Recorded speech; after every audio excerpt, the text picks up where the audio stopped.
Does this better the sport of surfing? Is this better for the women in surfing? If so, how? How did whoever decided these hormone rules come to the conclusion that 12 months of testing testosterone make it a fair and legal switch? What's going on, guys and gals? How you all doing today? I wanted to bring you this article. I want to do a little more social commentary. Just got back from vacation, and I just stumbled upon this very interesting thing by Bethany Hamilton. Now, if you don't know who Bethany Hamilton is, she is considered the Soul Surfer. There's a lot of books about her, a movie about her, all that stuff. Bethany Hamilton is a surfing prodigy. She learned to surf by the age of 3, grew up in Lihue, Kauai. She won her first tournament by the age of 8, and at the age of 13, she had a tragic accident where a shark actually bit off one of her arms when she was surfing at Tunnels Beach in Kauai. And despite that, 27 days later, she was back on her board and learned to surf again. Now, there are many words that could describe this woman. Courageous, unstoppable, invincible. Someone who's experienced the highest of highs and the lowest of lows at such a young age is truly an inspiration. Not only to the women's world of surfing, or the men's world of surfing, or even the world of surfing, the sport of surfing, sports in general, I would say to the entire world. Let me just play a clip for you real quick. Let me play a clip and tell me you are not inspired by this woman.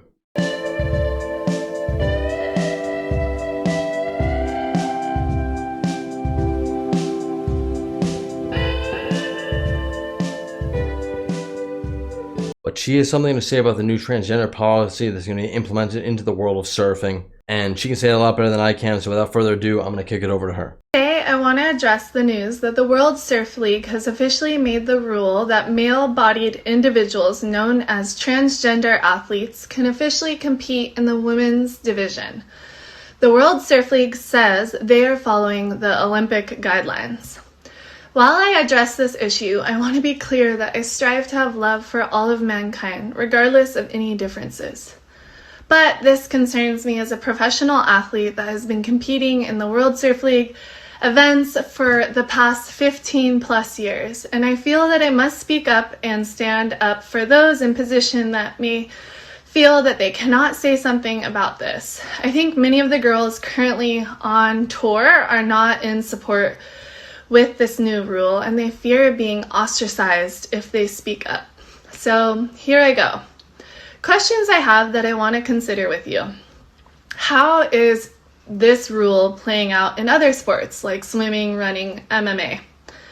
Have any of the current surfers in the World Surf League been asked what their thoughts and opinions are on this new rule before it was passed or announced?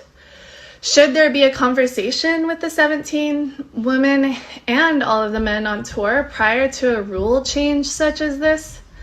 Is a hormone level an honest and accurate depiction that someone indeed is a male or female? Is it as simple as this? Who is pushing for this huge change? Does this better the sport of surfing? Is this better for the women in surfing? If so, how? How did whoever decided these hormone rules come to the conclusion that 12 months of testing testosterone make it a fair and legal switch? Why is the WSL's statement about trans women competing with women, and yet there's no mention of converted women competing with men? I personally think that the best solution would be to create a different division so that all can have a fair opportunity to showcase their passion and talent.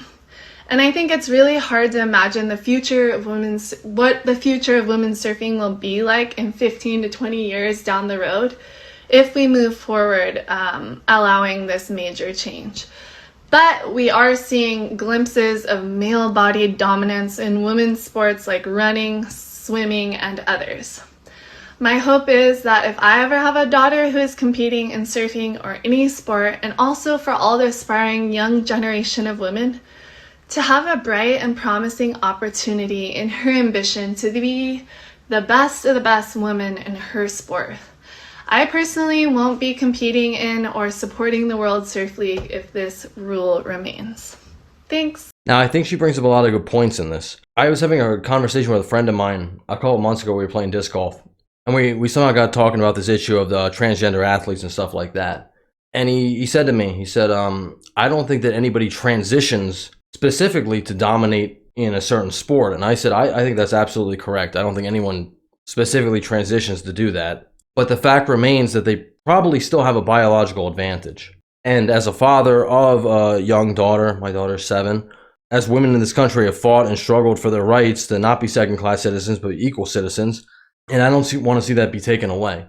Now, I might be bigoted, as somebody would call me, or I don't know if you'd call it misogynistic, but I could be misinformed. And if I am, please let me know in the comments down below. But I don't see the problem really with making a whole new surfing league, really a whole new everything league, if you want to have transgender athletes in it. I think that's a great thing.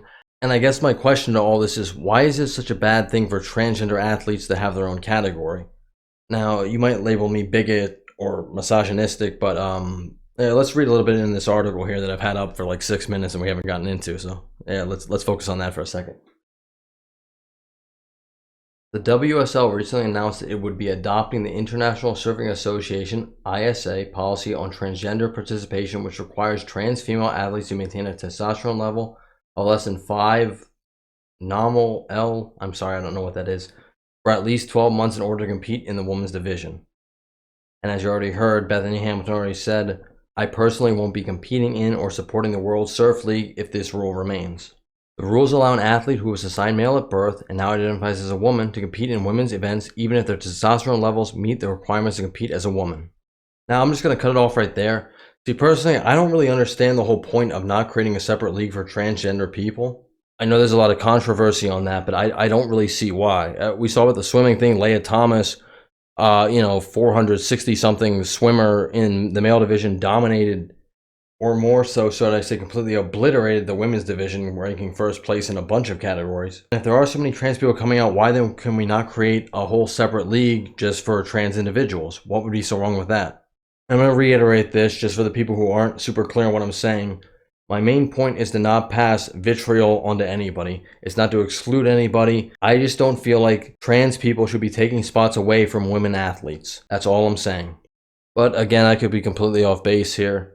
So please let me know what you think in the comments. If you think I'm way off base, Bethany Hamilton is also way off base, or if you think I'm speaking truth.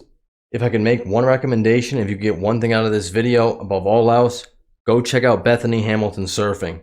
She's amazing. She's inspirational. She's everything a female athlete should be. She's overcome adversity. She's truly amazing. If you found this video informative, please like it. It helps in the algorithm. Subscribe to the channel if you want to hear more. I'm going to try to come more topics like this. And I will see you all in the next one. Thank you, everybody. Later.